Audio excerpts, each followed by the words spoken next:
مصطفیٰ کی آنکھیں ادھر قبلہ، ادھر مصطفیٰ کی آنکھیں ہوں ادھر قبلہ ہو۔ مصطفیٰ کریم نے اپنا چہرہ مسجد اقصی کی طرف سے پھیر لیا نماز کی حالت میں۔ نماز پڑھ رہے ہیں مسجد نبوی میں، آپ جائیے مسجد قبلتین میں، ایک مصلی کا رخ خانہ کعبہ کی طرف ہے اور ایک دیوار پر چھت پہ پڑا ہے، اس کا رخ مسجد اقصی کی طرف ہے، اور اسی لیے اسے دو قبلوں والی مسجد کہا جاتا ہے۔ مدینہ شریف میں جائیے دیکھیے، دو قبلوں والی مسجد ہے۔ آج کا دو ٹانگ کا جانور کہتا گھومتا ہے، مصطفیٰ کریم کو کوئی پاور نہیں، ان کو کوئی اختیار نہیں۔ نماز کی حالت ہے، نبی کے دل میں خیال آتا ہے میرا قبلہ تبدیل کر دیا جائے، آسمان کی طرف نگاہ جاتی ہے، اللہ کہتا ہے محبوب یہ جو تم نگاہ اٹھا رہے ہیں نا ہم دیکھ رہے ہیں، یہ جو تم نگاہ اٹھا رہے ہو نا ہم دیکھ رہے ہیں، کہ تمہارے دل میں خیال آ رہا ہے نا ہم اس خیال کو دیکھ بھی رہے ہیں سن بھی رہے ہیں۔ صدور ہے اللہ کی ذات۔ مصطفیٰ تم یہی چاہتے ہو مسجد اقصی قبلہ ہے، اس کی طرف سے ہمارا چہرہ پھیرا جائے اور کعبے کی طرف کر دیا جائے، تو محبوب دیری کس بات کی ہے؟ خیال آ ہی گیا ہے تو قبلہ بدل لو نا، کر لو نا کعبے کی طرف اپنا چہرہ۔ میرے نبی نے سارا نماز کی حالت میں صحابہ موجود ہیں پیچھے، مصطفیٰ کریم نے اپنا چہرہ مسجد اقصی کی طرف سے موڑ کر کے اور سیدھے خانہ کعبہ کی طرف کر لیا۔ جیسے میرے مصطفیٰ کریم نے کعبے کی طرف چہرہ کیا نا سارے صحابہ اپنے آپ کو میرے نبی نے جیسے کعبے کی طرف چہرہ کیا سارے صحابہ دیکھ لیے کہ نبی جدھر مڑ گئے ہیں ادھر مڑ گئے، وہ خود بھی صحابہ اسی طرف چلے گئے۔ میں نے کہا او وہ صحابہ کی مقدس جماعت آپ بتا دو نا آپ کو مڑنے کی کیا ضرورت تھی؟ کہنے لگے صاحب قبلہ جدھر ہو جائے گا یہ صحابہ کی جماعت ادھر جائے گی، ہم یہ نہیں دیکھیں گے کہ بیت المقدس کدھر ہے، ہم تو یہ دیکھیں گے مصطفیٰ کا چہرہ کدھر ہے، مصطفیٰ کی آنکھیں کدھر ہے، مصطفیٰ کا سراپا کدھر ہے، مصطفیٰ کا جسم نازنین کدھر ہے۔ آج مجھے کہتے ہیں نبی کو کوئی پاور نہیں اختیار نہیں، وہ کچھ نہیں کر سکتے، ان کم وقتوں سے کہہ دو یار جب نبی کو کوئی اختیار نہیں ہے تو تم بھی اسی پرانے قبلہ کی طرف چہرہ کر کے نماز پڑھو، کیونکہ یہ پاور مصطفیٰ کا تھا جو قبلہ نماز کی حالت میں بدلا تھا۔ اللہ کی مرضی ہے، اللہ نے ارشاد فرمایا فَلَنُوَلِّيَنَّكَ قِبْلَةً تَرْضَاهَا، محبوب ہم اسی قبلے کی طرف آپ کو پھیریں گے جس میں آپ کی مرضی ہوگی۔ مرضی مصطفیٰ جدھر ہے خدا کی مرضی ادھر ہے۔ اچھا پھر نماز کے حالت میں سارے ہو گئے۔ ایک اور اس سے ملتی جلتی ایک اور حدیث پاک ہوئی، یہ تو قبلہ کی تبدیلی کا حکم تھا۔ میرے مصطفیٰ کے زندگی کے ظاہری طور پہ 63 سال ہوئے ہیں اور 63 سال کی زندگی کے آخری ایام ہیں ظاہری طور پہ میرے مصطفیٰ کریم کی طبیعت مبارکہ ناساز ہے، علالت کا زمانہ ہے، خدا سے وصال کا وقت قریب سے قریب تر ہو رہا ہے۔ بخاری مسلم صحائف ستہ کی معتبر کتابوں میں یہ حدیث پاک موجود ہے، اب مسلم شریف اٹھا کر دیکھیے، میرے مصطفیٰ کریم بیمار ہیں، بستر استراحت پر ہیں، صحابہ کی جماعت مکمل مسجد کھل ہے، مسجد نبوی میں صحابہ بیٹھے ہوئے جماعت کا انتظار ہو رہا ہے، کب آمنہ کے لال کا دیدار ہوگا، کب ہماری نماز ہوگی۔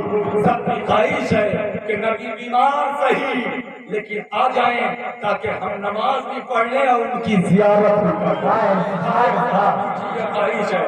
لیکن میرے نبی نے ارشاد فرمایا ام المومنین سیدہ عائشہ طیبہ طاہرہ سے، محدثہ عالمہ فاضلہ سے ارشاد فرمایا اے عائشہ ابو بکر سے کہو کہ جا کے وہ میرے مصلی امامت پہ کھڑے ہوں اور نماز پڑھیں۔ سیدنا ابو بکر صدیق سے کہو میرے مصلی پہ کھڑے ہو جائیں، صحابہ کی فوج موجود ہے، نمازی موجود ہیں ان کو نماز پڑھائیں. تو سیدہ عائشہ کہتی ہیں, حدیث پاک کے الفاظ یہ ہیں, سیدہ عائشہ کہتی ہیں یا رسول اللہ میرے باپ بڑے رقیق القلب ہیں, بہت کمزور دل کے ہیں, وہ آپ کے مصلی پہ کھڑے ہونے کی طاقت نہیں رکھتے, وہ آپ کو نہیں پائیں گے تو مصلی پہ جانے کی ہمت نہیں ہوگی, وہ روتے روتے ان کے آنسوؤں کا دھارا بہ جائے گا. اے میرے آقا ابو بکر سے میری ہمت نہیں ہے کہنے کی میرے مصطفیٰ اور میرے باپ کو رہنے دیجئے, مصلی امامت کے آگے نہ بڑھائیے. تو میرے مصطفیٰ کریم کے چہرے پہ جلال آیا, ارشاد فرمایا کیسے پرانے زمانے کی عورتوں کی طریقے سے بات کرتی ہو, میں حکم دیتا ہوں ابو بکر سے کہو میرا مصلی سنبھالے, سے کہو میرا مصلی امامت سنبھالے. بات مصلی امامت کی نہیں ہے, بات نماز کی ہے. چہرے مصطفیٰ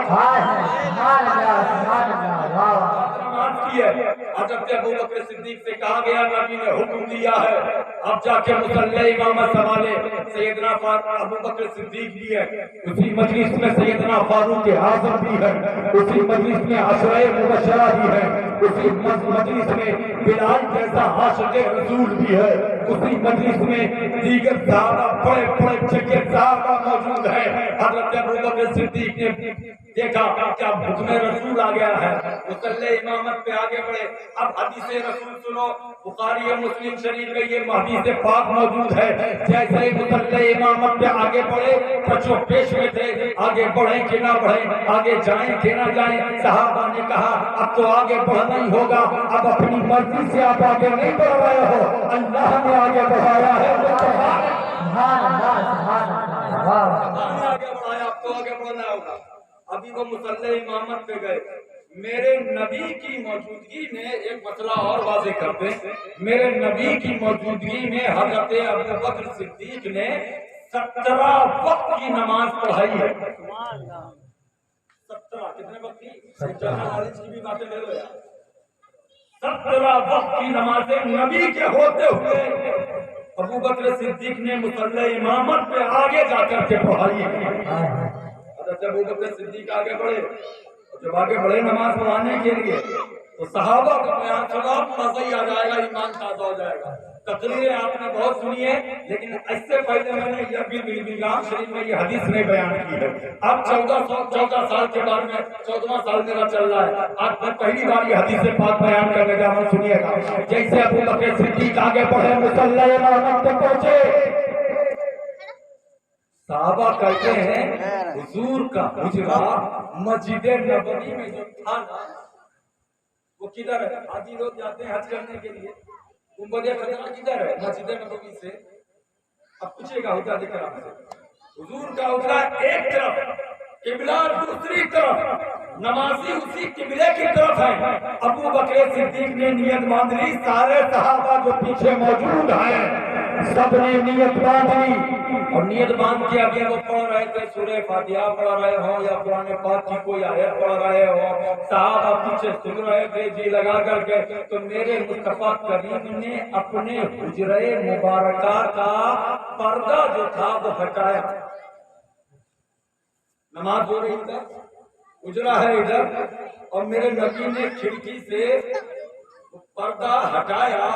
تو صحابہ کہتے ہیں فَكَأَنَّ فَجْرَهُ فَرْقَةُ الْمُصْحَفِ. کہ ہم نماز پڑھ رہے تھے کعبہ کی طرف منہ کر کے, نبی نے ادھر سے پردہ ہٹایا, تو جب نبی کا چہرہ دکھا نا تو صحابہ کہتے ہیں کہ ہم پورے کے پورے مڑ گئے, پورے کے پورے مصطفیٰ کریم کی طرف مڑ گئے.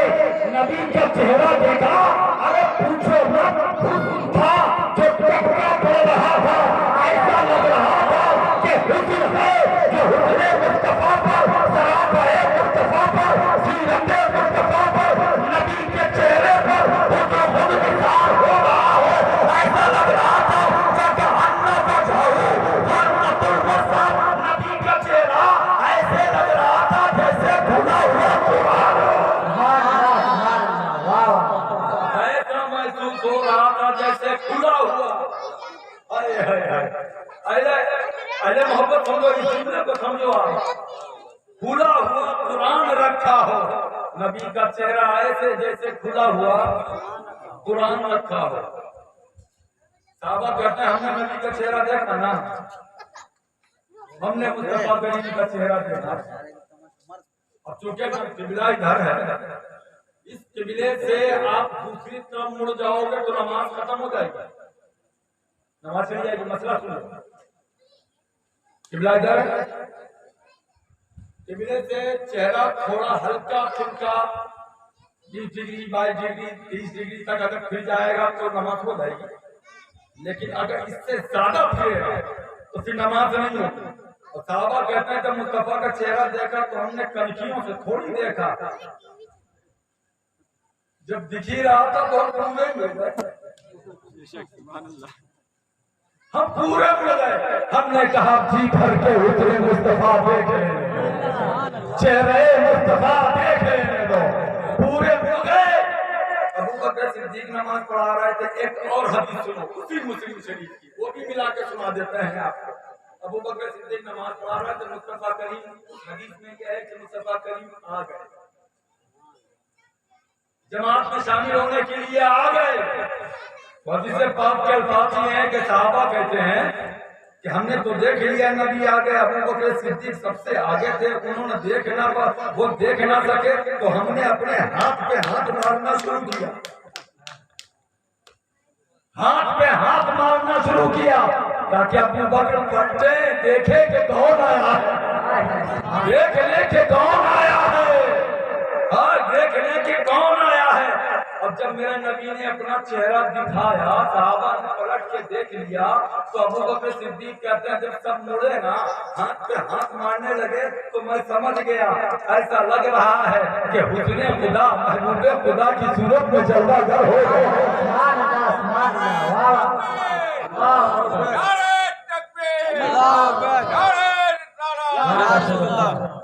محبوب خدا کی صورت میں جلوہ گر ہو گیا. ابو بکر کہتے ہیں, اب سنو حدیث پاک کے الفاظ, حضرت ابو بکر کہتے ہیں کہ ابو قحافہ کے بیٹے کے یہ ہمت رہی, امام الانبیاء کے ہوتے ہوئے آگے نماز پڑھائے. صحابی کہتے ہیں کہ ابو بکر پیچھے ہٹنے لگے, ابو بکر سے پیچھے ہٹنے لگے تو میرے نبی نے فرمایا رک جاؤ رک جاؤ, ٹھہر جاؤ ٹھہر جاؤ, پیچھے آنے کی ضرورت نہیں ہے. اتموا صلاتکم, اپنی نماز مکمل کرو, نماز پڑھو. کہتے ہیں کہ میرے نبی شامل ہوئے اسی نماز میں, نماز مکمل ہو گئی, سلام پھر دیا گیا, دعا مانگ لی گئی, لیکن میرے مصطفیٰ نے نماز کو دہرانے کا حکم نہیں دیا. نماز مکمل ہو گئی, مصطفیٰ کی زیارت کی لوگوں نے اور سب اپنے اپنے گھروں کو چلے گئے. میں نے صحابہ سے کہا آج ہم نماز کی طرف سے اگر چہرہ پھیر لیں, کعبے کی طرف سے چہرہ رخ پھیر لیں تو ہماری نماز چلی جائے گی. جسم نہ پھر جائے نماز چلی جائے گی. نگاہ ادھر ادھر ہو جائے تھوڑی دیر کے لیے تو باتیں رہتی ہے, لیکن اگر چہرہ سینہ پھر جائے تو نماز چلی جائے گی. تو صحابہ کہتے ہیں ارے ہم نے چہرہ یہ تو دیکھو کہ پھیرا کس کی طرف تھا.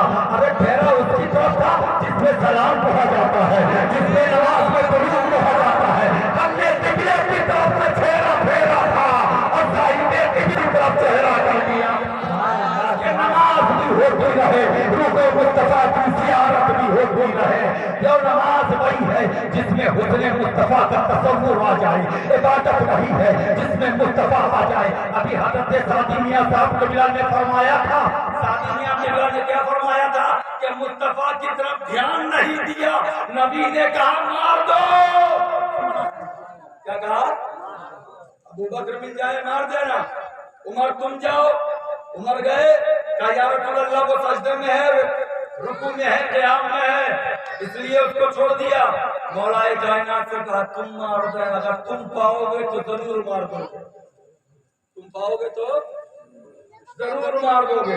وہ وہاں سے چلا جا چکا تھا.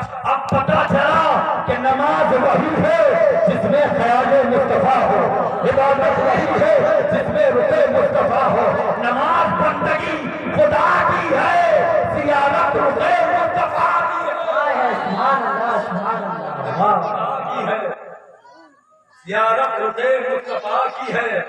تو نماز وہی ہے، اس لیے ان بھاگڑوں کے پیچھے نماز مت پڑھنا بھائی. ان کی نماز میں کتے کا خیال ہوتا ہے، ان کی نماز میں سور کا خیال ہوتا ہے، ان کی نماز میں گدھے کا خیال ہوتا ہے، ان کی نماز میں بندر کا خیال ہوتا ہے، ان کی نماز میں چوہا چھچندر کا خیال ہوتا ہے. یہ میں نہیں کہتا، ان ملوں کی کتابیں کہتی ہیں. انہوں نے لکھا ہے کہ نماز میں کتے اور بندر اور سور کا خیال آ جائے تو نماز ہو جائے گی، مصطفیٰ کا خیال آئے تو نماز نہیں ہوگی. میں یہ کہتا ہوں ظالموں، وہ تمہاری نماز ہے جس میں کتے اور بندر ہوتے ہیں، ہماری نماز میں حسین کے نانا ہوتا ہے.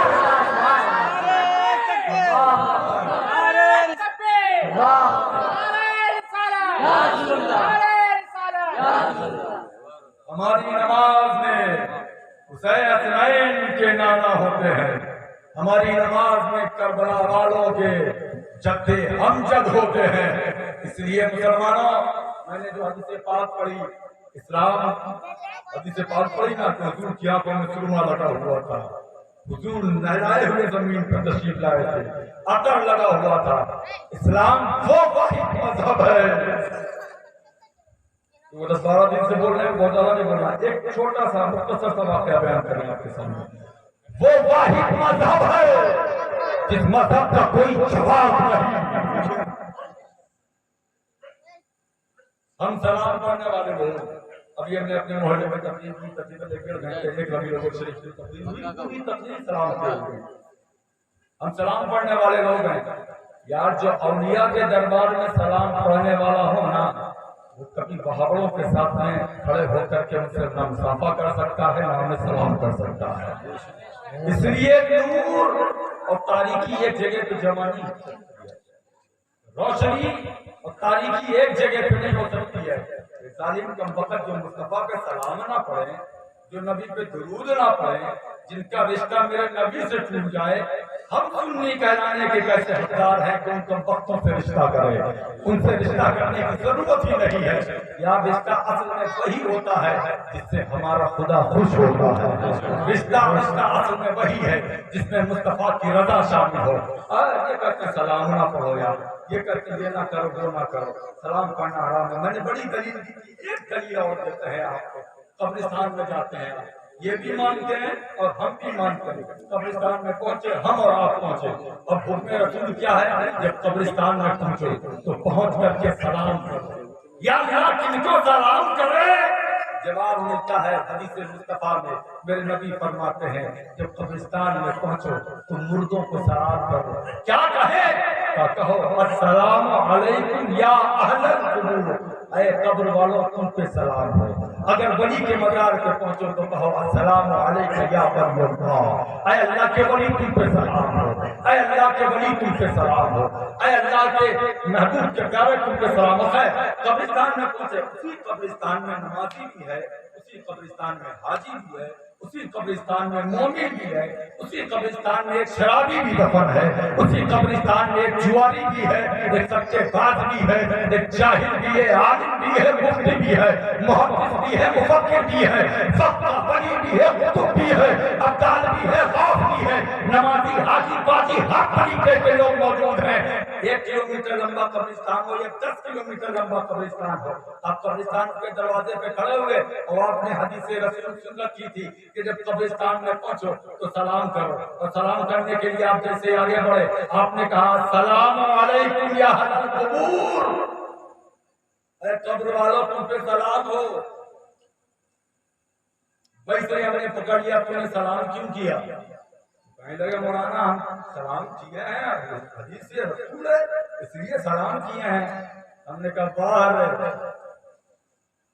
یہ جو لیٹے ہوئے ہیں جواری، شرابی، بے حیا، بدکار، بے نمازی، ان کو سلام پڑھتے ہوئے تجھے حدیث رسول دکھائی دیتی ہے، مصطفیٰ پہ سلام پڑھتے ہوئے تیری عقل کہاں چلی جاتی ہے؟ نبی کو سلام کرتے ہوئے تو اچھا کہنے لگے ہم سلام جو پڑھ رہے ہیں وہ حدیث رسول. ہم نے کہا پڑھتا تو بھی ہے، پڑھتے ہم بھی ہیں، فرق بس اتنا ہے تو مجبور ہو کے پڑھتا ہے، ہم مسرور ہو کے پڑھتا ہے، ہم خوش ہو کے پڑھتے ہیں. میں نے کہا تو نے سلام کیوں کیا؟ کہنے لگا مفتی صاحب سلام اس لیے کیا ہے کہ نبی کا حکم ہے جب قبرستان میں جاؤ تو سلام کرو. اب تو دیجیے گا سلام کرو ہم نے کہا جو پاس میں لیٹا ہے خالی اس نے سنا ہے یا 1 کلومیٹر دور جو اس کونے میں لیٹا ہے اس نے بھی سنا ہے؟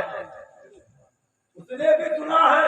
کہنے لگے حکم یہ ہے کہ قبرستان میں جاؤ تو سلام کرو، اور جب سلام کریں گے تو جیسے پاس میں لیٹا ہوا مردہ سنے گا ویسے جو 2 کلومیٹر دور لیٹا ہے وہ بھی سنے گا۔ مگر میں نے کہا باہر حدیث مصطفیٰ پہ غور کر، سلام جو پاس میں مردہ لیٹا ہے وہ بھی سن رہا ہے، اور جو 2 کلومیٹر دور ایک کنارے کونے میں لیٹا ہے وہاں پہ سن رہا ہے۔ یہ ضروری نہیں ہے کہ سننے والا حاجی ہو، ضروری نہیں ہے کہ سننے والا نمازی ہو، ضروری نہیں ہے کہ سننے والا اللہ کا ولی ہو، پاپی ہے مگر سن رہا ہے، آتی ہے مگر سن رہا ہے، بے نمازی ہے مگر سن رہا ہے، شرابی ہے مگر سن رہا ہے۔ ہم نے کہا سنیو مبارک ہو تم ایسے رسول کی امت میں ہو کہ مر جاؤ چاہے جتنے گنہگار ہو، اللہ تمہارے کانوں کی پاور کو بڑھا دے کے بعد میں تمہارا پاور بڑھا دیتا ہے۔ یہاں چاہے گلی سے کوئی پکارے نہ سنو، اور مرنے کے بعد میں 10 کلومیٹر دور سے کوئی پکارے تو سن لیتے ہیں، تمہارا پاور بڑھا دیا جاتا ہے۔ پھر وہی کیا اسلام ہے وہ مذہب، وہ سلام کی ایک بات رہ گئی، اس لیے سلام کرو تو سننی سے کرو، سلام کرو تو کبھی وہابی سے مصافحہ نہیں کرنا، کبھی سلام کا جواب نہیں دینا۔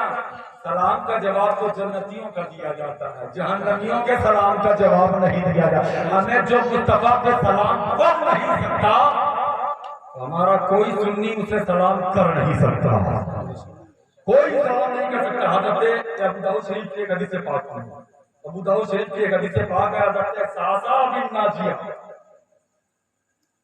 کہتے ہیں مصطفیٰ کریم کی بارگاہ میں حاضر تھا۔ جب عرب کی سرزمین تھی، بچیوں کو دفن کیا جاتا تھا، سماج میں لڑکیوں کی کوئی عزت نہیں تھی، کوئی وقار نہیں، کوئی عزت نہیں۔ جہاں لڑکیوں کو دفن کیا جاتا تھا ایسے ماحول میں میرے مصطفیٰ نے قدم رکھا کہ لڑکیوں کو زحمت سے رحمت بنا دیا، پتھریلی زمین پہ محبتوں کے گلاب اگا دیے، نور پھیلا دیا۔ حضرت ساسا بن ناجیہ وہیں پہ موجود تھے، ابو داؤد شریف کی حدیث پاک ہے۔ میرے نبی کی بارگاہ میں کہنے لگے یا رسول اللہ ہم ایمان لانا چاہتے ہیں، ایمان لیا۔ میرے نبی نے دین پیش کیا، کلمہ پڑھا، مسلمان ہو گئے۔ بات مکمل کرتے ہیں، مسلمان ہو گئے۔ کہنے لگے یا رسول اللہ جو ہم نے پرانے گناہ کیے ان کا کیا ہوگا؟ کلمہ پڑھ لیا ہم نے، اب پرانے جو گناہ ہم سے ہو گئے ان کا کیا ہوگا؟ تو نبی نے فرمایا اسلام پرانے گناہوں کو دھو دیتا ہے، اسلام پرانے گناہوں کو دھو دیتا ہے۔ کہنے لگے یا رسول اللہ ٹھیک ہے جو گناہ کیے وہ گناہ معاف ہو گئے کلمہ پڑھنے کے بعد میں، جو ہم نے نیک کام کیے کیا اس کا بھی ثواب ملے گا، کیا اس کا بھی پھل ملے گا، کیا اس کا بھی؟ کیونکہ بہت سے ایسے لوگ ہیں جو مسلمان نہیں ہیں لیکن وہ چندہ دیتے ہیں، نیک کام میں حصہ لیتے ہیں، روڈ پہ کھڑے ہو کے پانی پلا رہے ہیں، کیا ان کو بھی کچھ ثواب ملے گا کہ نہیں ملے گا؟ کچھ اجر اس کا ملے گا کہ نہیں ملے گا؟ میرے نبی نے فرمایا کیا کہنا چاہتے ہو؟ کہنے لگے یا رسول اللہ عرب کی سرزمین کے حالات آپ ہم سے بہتر آپ جانتے ہیں۔ بچیوں کو زندہ کرا جا رہا تھا، ایک دن میرا اونٹ بہہ گیا، میرا اونٹ گھر سے رسی توڑ کر کے کھوٹے سے الگ ہوا اور وہ بھاگ گیا۔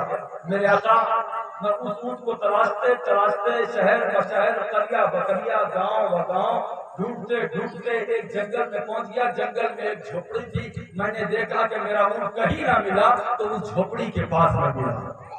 یا رسول اللہ میں اس کے پاس میں گیا تو میں نے دیکھا کہ وہاں ایک آدمی بیٹھا ہوا ہے جو کمزور ہے، مزدور ہے، نادار ہے، فقیر ہے، مسکین ہے، مسلمان نہیں تھا۔ میں نے اس سے کہا کہ دیکھو یہ اونٹ تو میرا ہے، اس نے کہا اونٹ تو تمہارا ہو سکتا ہے لیکن یہ 1-2 دن سے یہیں پہ ہے، میں نے اس کو پالا ہے 2-3 دن، اس کو کھلایا ہے، چارہ دیا ہے، سب کچھ کیا ہے، یہ اونٹ تمہارا تو ہو سکتا ہے، یہ میرا نہیں، ہم جھوٹ نہیں بولیں گے، یہ اونٹ تمہارا تو ہو سکتا ہے لیکن اس کی قیمت جو میں نے خدمت کی ہے یہ تمہیں دینا پڑے گا۔ تو انہوں نے کہا بات سبحان اللہ کوئی بات نہیں، اونٹ میرا میرے حوالے کر کر دو ہم تمہیں دے دیں گے. تو اتنی دیر میں میں نے سنا کہ اس کی جھوپڑی سے کسی کے رونے کی آواز آئی. میں نے کہا یہ کون رو رہا ہے؟ تو اس آدمی نے بتایا کہ آج میرے گھر میں بچے کی پیدائش ہے, میرے گھر میں کوئی چراغ چلنے والا ہے, میرے گھر میں کوئی نور اترنے والا ہے, میرا خاندان روشن ہونے والا ہے. میں نے کہا مبارک ہو, تیرے گھر میں بچے کی ولادت ہونے والی ہے. تو اس نے کہا مبارکباد بعد میں دینا, پہلے بچہ پیدا ہو جانے دو. اگر لڑکا پیدا ہوا تو ہم تمہارا اونٹ فری میں دے دیں گے, اور اگر لڑکی پیدا ہوئی تو ہم لڑکی کو مار دیں گے. اللہ اکبر. سوچو, لڑکی زندہ نہیں رہے گی. آپ کا ماحول یہ ہے. کہتے ہیں یا رسول اللہ, میں نے اس سے کہا کہ دیکھ اگر لڑکا پیدا ہو تب بھی تو ہم سے قیمت لے لے یا فری میں دے دے, تیری مرضی, لیکن لڑکی پیدا ہو اللہ کے واسطے اسے مارنا نہیں. تو چاہے تو میرا اونٹ رکھ لے مگر لڑکی کو زندہ رکھ. بولو سبحان اللہ, سبحان اللہ. لڑکی کو زندہ رکھ. بس واقعہ ختم مکمل ہو رہا ہے. لڑکی کو زندہ رکھ. اب بولیے سبحان اللہ, سبحان اللہ. اب بولیے سبحان اللہ, لڑکی کو زندہ رکھ. اس نے کہا نہیں ہم ماریں گے ضرور. جب پیدائش ہوئی ابھی 2-4 لمحے گزرے تھے تو پتا چلا کہ لڑکی ہے.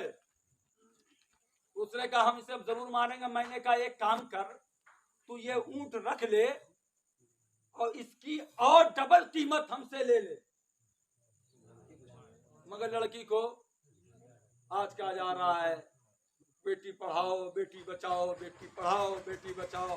ہم نے کہا تم نے دیکھا نہیں, بیٹی بچا رہے ہیں مصطفیٰ کریم کے دیوانے, بے شک بیٹی پڑھا رہے ہیں مصطفیٰ کریم کے دیوانے. کہ یہ اونٹ رکھ لے, اس کی ڈبل قیمت لے لے. اس نے کہا نہیں ہم اس کی 3 گنا 4 گنا قیمت لیں گے. میں نے اس لڑکی کو اس سے کہا کہ ٹھیک ہے یہ 3 گنا 4 گنا قیمت لے لیں, ٹھیک ہے. اس نے کہا نہیں ہم اور بھی زیادہ لیں گے. تو اس نے جب زیادہ کہا کہ نہیں ہم اس کو ماریں گے ہی, تو میں نے کہا یہ اونٹ تو رکھ لے, قیمت بھی تو لے لے, لیکن لڑکی کو ہم مرنے نہیں دیں گے, اس کو ہم پالیں گے, اپنے سینے سے لگائیں گے. سینے سے لگایا, اپنے گھر میں لے کر کے آئے. یا رسول اللہ میں اس وقت مسلمان نہیں تھا, لیکن میرے سینے میں ایسا لگ رہا تھا کہ کچھ نور ہے. میرے سینے میں ایسا لگ رہا تھا کوئی شمع اسلام چلنے والی ہے. میرے سینے میں کچھ درد محسوس ہو رہا تھا.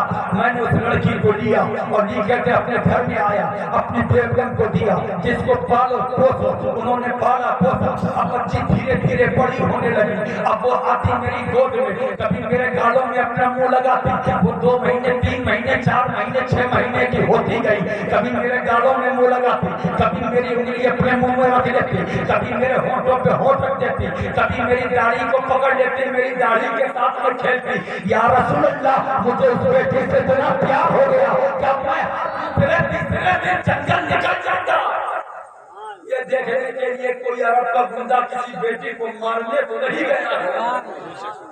یہ دیکھنے کے لیے کوئی عرب کا دہشت گرد لڑکی کو زندہ دفن کرنے تو نہیں گیا. میں ہر دوسرے تیسرے دن نکل جاتا. ایسا کرتے کرتے کرتے کرتے میں نے 100 سے زیادہ بچیوں کو زندہ دفن ہونے سے بچایا ہے. اور میرے گھر کی کوٹھی میں اللہ نے مجھے اتنی برکت دی ہے, اتنی دولت دی ہے. آج 100 سے زیادہ غیروں کی بیٹیاں میرے گھر کے آنگن میں پروان چڑھ رہی ہیں, پڑھ رہی ہیں. یا رسول اللہ کیا اس کا بدلہ مجھے ملے گا جو میں نے حالت کفر میں نیک کام کیے تھے؟ میرے نبی مسکرائے اور مسکرا کر کے ارشاد فرماتے ہیں ایسا صاحب نازیہ تو نے جو 2 بچیوں کو بچایا ہے اللہ نے اس کے بدلے میں تجھے اسلام کی دولت عطا اللہ نے اس کے بدلے میں تجھے اسلام عطا کر دیا ہے, مومن بنا دیا ہے, مسلمان بنا دیا ہے. اس لیے مسلمانوں کی قسمت پہ ناز کرو. ہم کو کچھ نہیں کرنا پڑا, نہ آپ کو کچھ کرنا پڑا.